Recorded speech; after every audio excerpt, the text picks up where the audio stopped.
lekker zitten. We gaan gewoon beginnen. Dankjewel. Welkom bij de laatste Lubach-aflevering van dit jaar. En ik dacht, de laatste aflevering, laten we eens even naar de toekomst kijken. En dat bedoel ik niet van, hoe laat begint RTL Tonight? Nee, ietsje groter, namelijk, gaat AI, kunstmatige intelligentie, ons allemaal in de problemen brengen? Want voor de meeste mensen is AI gewoon een programmaatje dat overal een antwoord op heeft. Hè. Wat moet ik vanavond koken? Wat betekent 6-7? Of wat ziet mijn vrouw toch in die vieze Jack? Weet hij allemaal. En heel veel mensen zien AI dus ook als de toekomst van zo'n beetje alles. En ze kunnen ook niet wachten om die toekomst alvast te laten beginnen, zoals in Albanië. De Albanese regering heeft vandaag in het parlement haar nieuwe AI-minister voorgesteld. Het is de virtuele Diela. En zij gaat voortaan over openbare aanbestedingen. Unë nuk jam këtu për t'i zëvendësuar njerëzit, por për t'i ndihmuar ata. Ja, in Albanië hebben ze nu een AI-minister. Dat lijkt me heel onhandig, want zo'n ministerbot kan natuurlijk een beetje vastlopen en dan hele rare dingen gaan zeggen, zoals ik ben beleid. En tuurlijk, AI is revolutionair en dat is hartstikke leuk, maar het zou ook kunnen dat het over een tijdje niet meer zo grappig is. Dat het helemaal verkeerd gaat met de AI. En dat we over een paar jaar zeggen, shit, hoe heeft dit zo mis kunnen gaan? En die angst is natuurlijk niet nieuw. Er wordt al jaren gewaarschuwd voor computers die net zo slim worden als mensen en al onze banen overnemen. Of nog erger, een AI die zo intelligent wordt dat we hem niet meer de baas kunnen. En die uiteindelijk de hele mensheid vernietigt, omdat iemand hem vraagt om zo efficiënt mogelijk het klimaatprobleem op te lossen. Toch? Probleem opgelost. En nu? Hallo? Hallo? En dat zijn allebei heel serieuze gevaren waar we zeker over na moeten denken. Maar vandaag wil ik het hebben over een ander gevaar. En dat is het gevaar dat dit allemaal niet gebeurt. Dat AI juist een beetje tegenvalt en dat het niet binnen een paar jaar slimmer wordt dan wij. Dat lijkt een prima scenario, maar als het te veel tegenvalt, hebben we ook een probleem. Want er is inmiddels zo ongelooflijk veel geld geïnvesteerd in AI dat het volgens veel mensen lijkt op een economische bubbel.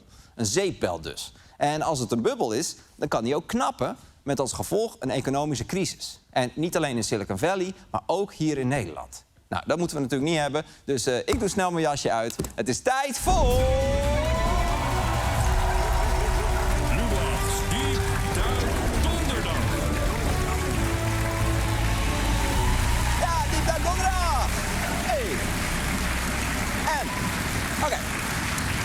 Vandaag dus over de vraag, is AI een bubbel? En daarvoor moeten we eerst even besluiten wat we bedoelen met AI. Het is een vage term, maar meestal wordt ermee bedoeld dat een machine zelf iets kan leren. Of in elk geval een soort denkstapjes kan zetten. Deze Belgische professor legt dat uit. Een robot die telkens hetzelfde voorwerp oppakt, dat is geen AI. Maar een robot die zelf kan zoeken waar het voorwerp staat, hoe hij dat voorwerp moet oppakken. En met andere woorden, een robot die zelf oplossingen kan bedenken als iets niet voorgeprogrammeerd is, dat is een machine die artificieel intelligent is. Ja, helder. Dus bijvoorbeeld een manneke pis die elke dag op precies dezelfde plek pist, is niet intelligent. Maar iemand als Marco Kroon, die eerst heel goed de omgeving analyseert en dan op basis van eerdere ervaringen de allerbeste tijd en plek selecteert om te gaan pissen, die is wel intelligent. Niet kunstmatig, maar oké, je snapt wat ik bedoel. En AI kan nu al fantastische dingen. Helpen met kankerbehandelingen, helpen met de logistiek van supermarkten, helpen met het bestrijden van criminaliteit en natuurlijk helpen met het overbelasten van 112 door te doen alsof er een zwerver in het bed van je ouders ligt. Allemaal superhandig, maar de grote opwinding van de laatste jaren gaat natuurlijk over chatbots. Zoals ChatGPT, Claude, Gemini of Copilot, waar je dus al je vragen aan kunt stellen. En we zijn er inmiddels wel aan gewend, maar Siebrand Niesse mocht het al proberen toen het allemaal nog heel nieuw was. Kunnen we bijvoorbeeld aan die computer vragen of hij een paasgedicht maakt? Nou, daar gaat hij hoor. Oh, kijk eens, daar komt hij. Ja. Paas, het feest van uw leven en tijd om te delen en te geven. De lente komt tot bloei en brengt ons vreugde en mooi. Laat ons samen vieren en elkaars hart verwarmen en versieren. Ik had het niet gekund.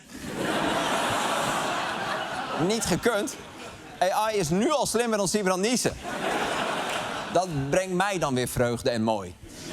En oké, we kunnen lachen om dit domme gedicht, maar het is natuurlijk eigenlijk wel iets ongelooflijks. De mensheid heeft machines gebouwd die over elk onderwerp een gedicht kunnen schrijven. Soort van rijmend en dat allemaal sneller dan Siebrand kan niezen. En de basis voor al die moderne chatbots, dat zijn LLM's, Large Language Models. Grote taalmodellen dus. Dat zijn programma's die zijn getraind met zo'n beetje alle tekst die de mens ooit heeft geschreven. En op basis daarvan kunnen ze vragen beantwoorden. En de manier waarop ze dat doen is eigenlijk heel simpel, maar ook heel erg raar. Ze voorspellen, even simpel gezegd, steeds het volgende woord op basis van de bestaande teksten. En als de zin dan begint bijvoorbeeld met je komt in ademnood, want de kans is, dan weet hij dat de kans groot is dat het antwoord groot is.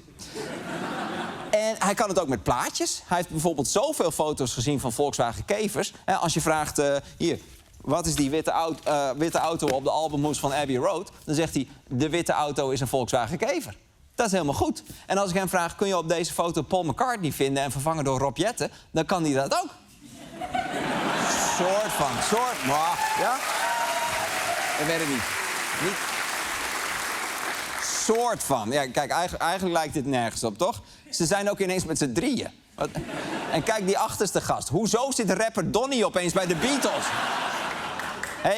Hey, grap, ik ben een walrus. Koekoeketjoe, ouwe. Oké. Het is dus nog niet perfect, maar het is al ongelooflijk. En het wordt alleen maar beter. Dus hoe kan zoiets cools een bubbel zijn? Nou, een bubbel heeft te maken met het verschil tussen wat mensen denken dat iets op gaat leveren en wat het echt oplevert. En als die twee dingen ineens te ver uit elkaar komen te liggen, terwijl iedereen er wel heel veel geld in heeft zitten, dan stort het in. Dus laten we eens even kijken wat die techbedrijven ons allemaal beloven. Dit is Mark Zuckerberg van Meta. We are definitely committed to being at the frontier in building superintelligence. I think it's going to be the most important technology. Ja, Mark Zuckerberg zegt, we werken aan superintelligence. Een AI-systeem dat veel slimmer is dan mensen. En dan denk je, wat betekent dat? En slimmer dan welke mensen? Want je ziet soms dingen dat je denkt, oh, we zijn er al. Jongens, ik weet niet wat hier gebeurt, maar... Het staat helemaal blauw hier. Ik zeg nog tegen die gozer in die winkel, is dit voor binnen?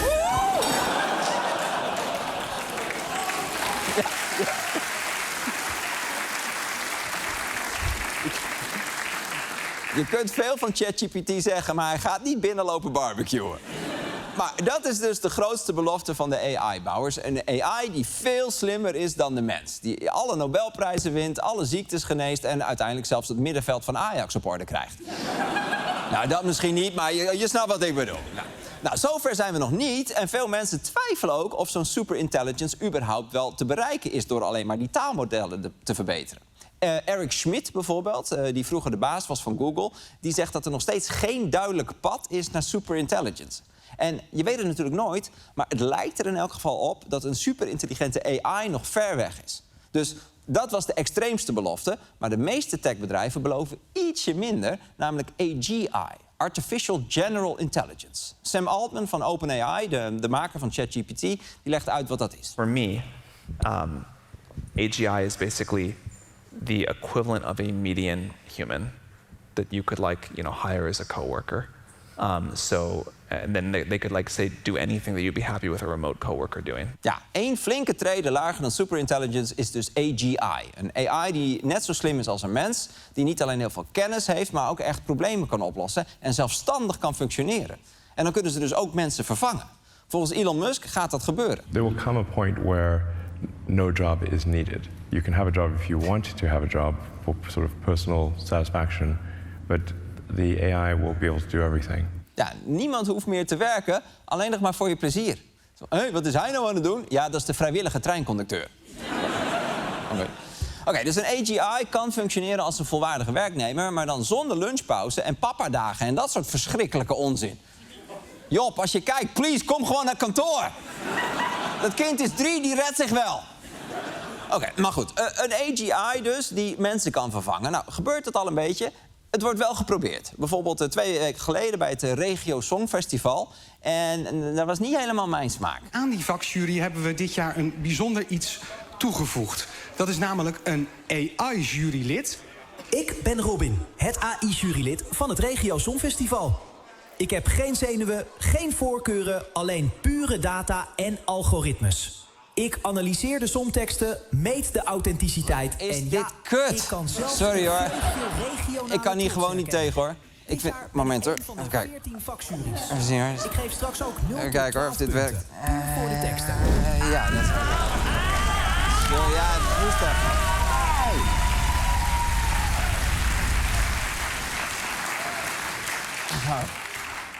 Ik meet de authenticiteit. En oké, dit was natuurlijk geen AGI, want een echte AGI, die dus helemaal zelfstandig kan functioneren, is er nog niet. En volgens veel experts gaan we daar ook niet komen door alleen maar die taalmodellen te verbeteren. Dat zegt ook Jan LeCun. Hij was een van de grondleggers van AI en hoofd AI-onderzoeker bij Meta. We gaan even luisteren. En sorry, hij is Frans. We are not going to get to human-level AI by just scaling up LLMs. There's absolutely no way in hell to, pardon my French. Ja. Geeft niks, man. Pas de probleem. En niet iedereen is het met hem eens, maar inmiddels gelooft wel meer dan 3/4 van de AI-onderzoekers dat je met taalmodellen niet zomaar AGI gaat bereiken. Dus de belofte van AGI wordt voorlopig waarschijnlijk niet ingelost. Nou, dan de laatste belofte die veel techbedrijven doen. AI zou meer productiviteit opleveren. Want als een AI-tool een groot deel van ons werk overneemt, kunnen we natuurlijk ook al veel efficiënter werken. En voor een deel gebeurt dit ook al.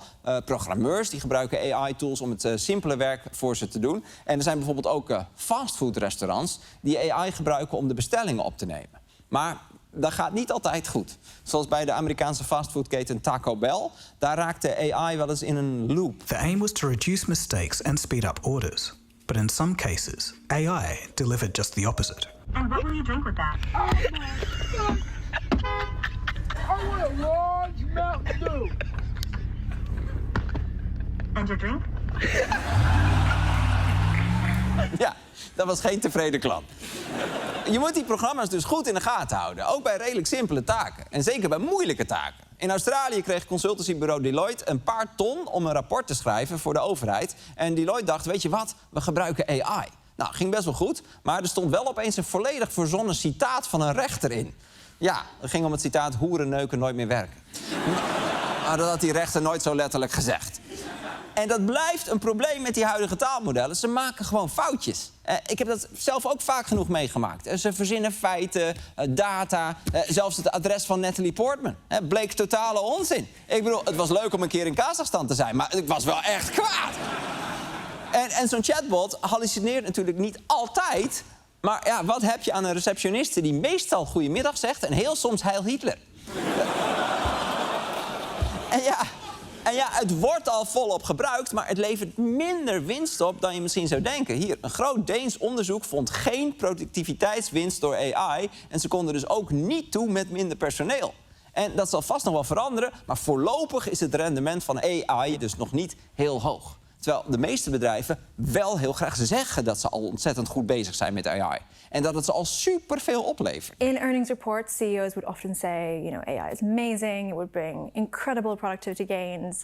But then in the filings, no one really had anything concrete to say of how they're actually using it. Coca-Cola is one example, where in their earnings reports they raved about how they're using generative AI to transform their business.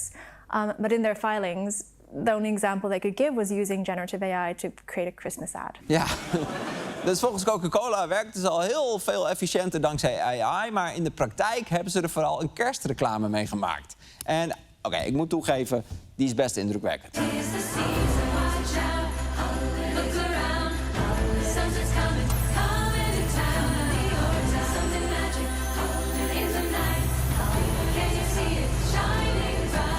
Ja, heel knap. Het scheelt vast een hoop geld, maar je hebt wel een bos vol dieren aan een superongezonde dikmakende frisdrank geholpen. Dus ik heb even aan de AI gevraagd hoe dit vrolijke dierendorp er 5 jaar later uitziet.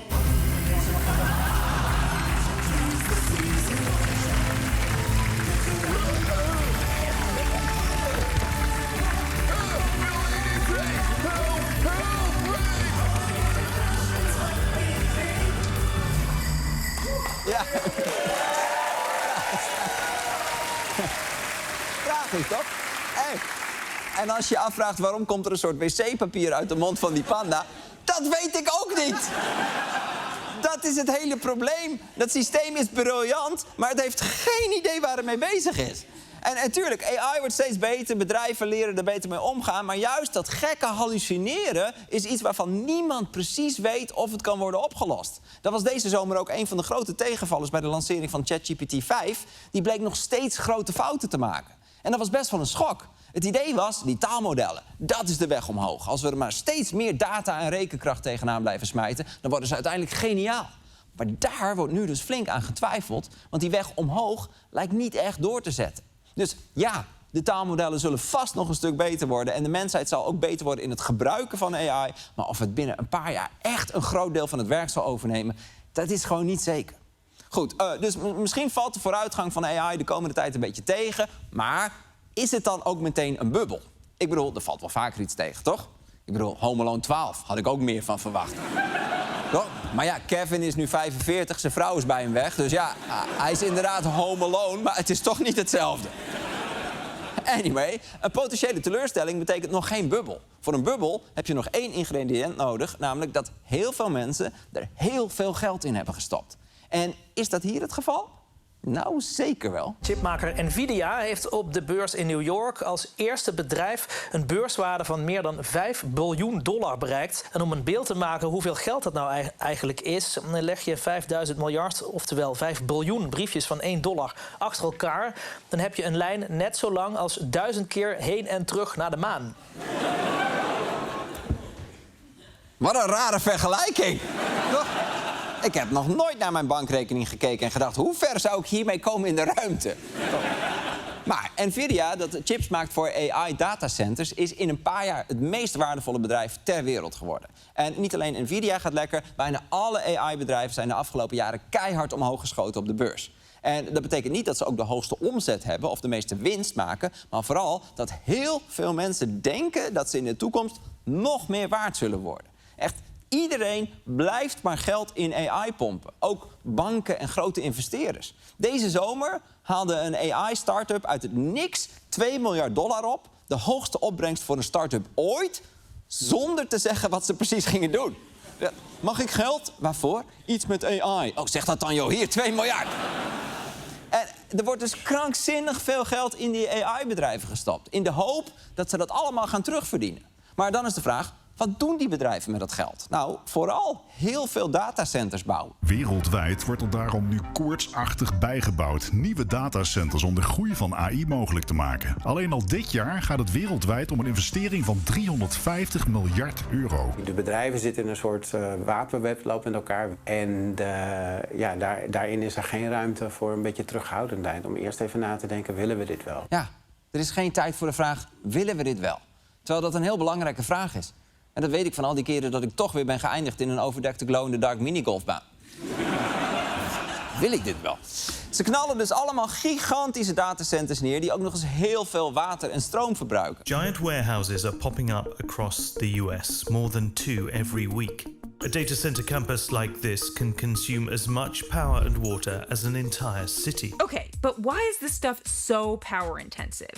The answer is the hottest product around, literally. I know look like computers. I don't know. When people say their GPUs are cooling, it's really. Ja, die dingen gillen, want ze zijn hier net een paasgedicht aan het maken voor Siebrand Niesen. Maar de AI-race is dus niet zozeer een onderzoeksrace naar de slimste software, maar vooral ook een vastgoedrace om de meeste datacenters te bouwen. En de vraag is, waar gaat dit stoppen? Sam Altman, de baas van OpenAI, kreeg die vraag laatst van een coole dude. Do you know where we're going and you're not telling us? You know what's happening? I don't. You promised, dude. I don't know. I mean, I have all my guesses. Like, I do guess that a lot of the world gets covered in data centers over time. Do you really? But I don't know, because maybe we put them in space. Ja, dude. De wereld bedekken met datacenters en misschien ook in de ruimte. En dat is geen grapje. Ook Google en Amazon overwegen nu serieus datacenters in de ruimte. Dat is crazy, toch? Ik vraag me eigenlijk wel af wat dat zou doen met de sterrenbeelden. Toch? Ja, dat is de grote beer. En dat is de boogschutter. En dat is de Clippy. Maar goed, waar ze die dingen ook gaan bouwen, er is heel veel geld nodig. En dat brengt ons bij een vrij serieuze uitdaging voor de AI-sector. Namelijk, hoe ga je dat geld ooit weer terugverdienen? Want even, hier in de zaal. Wie betaalt er hier allemaal voor zijn ChatGPT? Laten we zien. Ja, een paar mensen. Maar zelfs op die mensen maakt OpenAI verlies. Hier, zelfs mensen die $200 per maand betalen, kosten het bedrijf achter ChatGPT geld. Want die servers vreten dus een heleboel stroom. En het ergste zijn die filmpjes. Hier, Sora, de filmpjesgenerator van OpenAI, kost ongeveer €1 aan energie per filmpje. En dat bieden ze dus gratis aan. Met andere woorden, hoe meer mensen het gebruiken, hoe meer verlies ze lijden. Hoe gaan de zaken? Ja, heel slecht, want het loopt als een trein. En op zich is het niet gek dat een nieuw bedrijf eerst verlies draait en zijn product onder kostprijs verkoopt. Hè? Ik heb zelf ook eerst een tijdje bij de NPO gewerkt. Maar...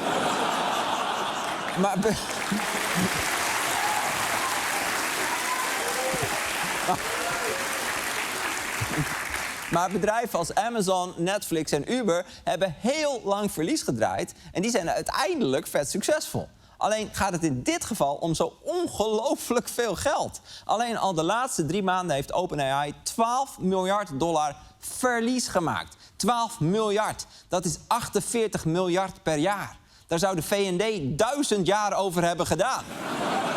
En de V&D ging failliet. Maar OpenAI wordt gezien als het hotste bedrijf van de wereld. En dat is allemaal omdat de hoop is dat AI op een gegeven moment zo onmisbaar wordt dat bijna iedereen er een heel duur abonnement op wil nemen. En anders dan bij Netflix of Uber is bij AI nog helemaal niet precies duidelijk wat het product wordt waar mensen voor gaan betalen. Blijft het een chatbot? Wordt het een bril? Of hebben we straks allemaal robots met AI? Want die zijn echt al super vet. Kijk, hier in China hebben ze deze week een AI-robot gepresenteerd die zo natuurlijk bewoog dat ze hem uiteindelijk moesten openknippen om te bewijzen dat er niet gewoon een mens in zat. Hier, het is echt een robot. Of een vrouw met 1 been. Weet ik ook. Kan ook. Rusland is er trouwens ook mee bezig. Daar is deze week ook een AI-robot gepresenteerd. Die liep zo.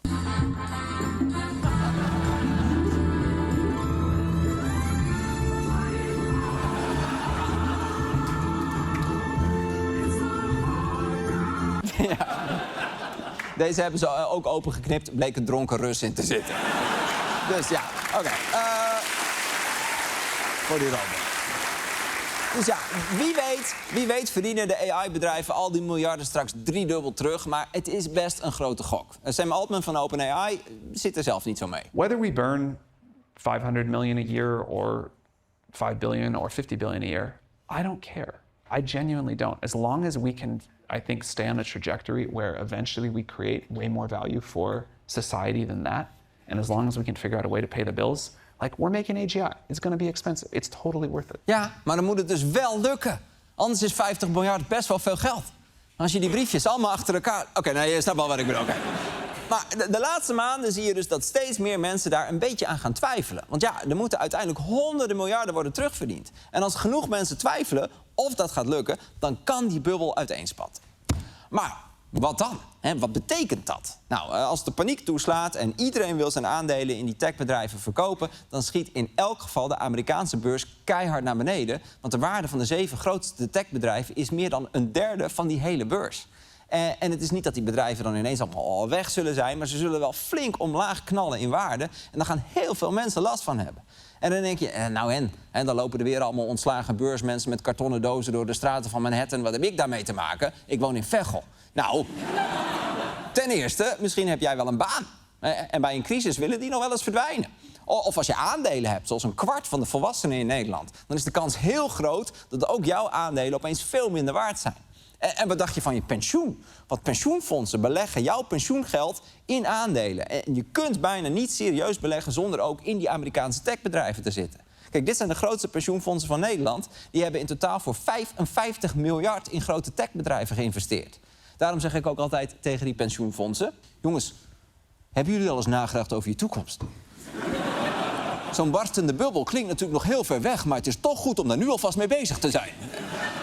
En dit zijn dan nog directe effecten, maar daar blijft het natuurlijk niet bij. Denk maar aan de vorige grote bubbel die knapte in 2008 met de kredietcrisis. Dat begon met een paar Amerikaanse banken die wat hypotheken op een gekke manier hadden opgeknipt. Maar uiteindelijk heeft dat ook hier geleid tot banken die omvielen. Economische krimp, Rutte 1, bezuinigingen op de jeugdzorg, Rutte 2... toeslagenschandaal, Pieter Omtzigt, Rutte 3, functie elders, Rutte 4... NSC, Dick Schoof, nieuwe verkiezingen, Wouter Koolmees en Sybrand Buma. Dus ja, dus we hebben eigenlijk nog steeds te maken met de gevolgen van de kredietcrisis. En natuurlijk, elke bubbel is weer anders, dus we weten niet zeker of de volgende crisis ook weer gaat leiden tot de oprichting van NSC. Maar het is wel heel waarschijnlijk dat in Amerika dan een recessie komt. En dat zou voor de hele wereld slecht nieuws zijn. Ik bedoel, moet je je voorstellen, hè? Deze man. maar dan in een instabiele situatie. Wat gaat hij doen? Iets verstandigs? Je weet het niet. Oké, misschien valt het allemaal mee. Misschien zie jij dit filmpje pas over 5 jaar... en dan zit je nu keihard te lachen omdat Arjen in 2025 nog dacht dat het misschien een bubbel was. 2 maanden voordat klimaatverandering werd opgelost door een AGI-robot. Dat kan. Maar er is dus ook een scenario dat het een bubbel is en dat die gaat knappen. En dat brengt minder vreugde en mooi. Nou goed, misschien niet een heel vrolijke boodschap voor de laatste uitzending... maar gelukkig heb ik hierna nog een verrassing voor jullie. En dit was...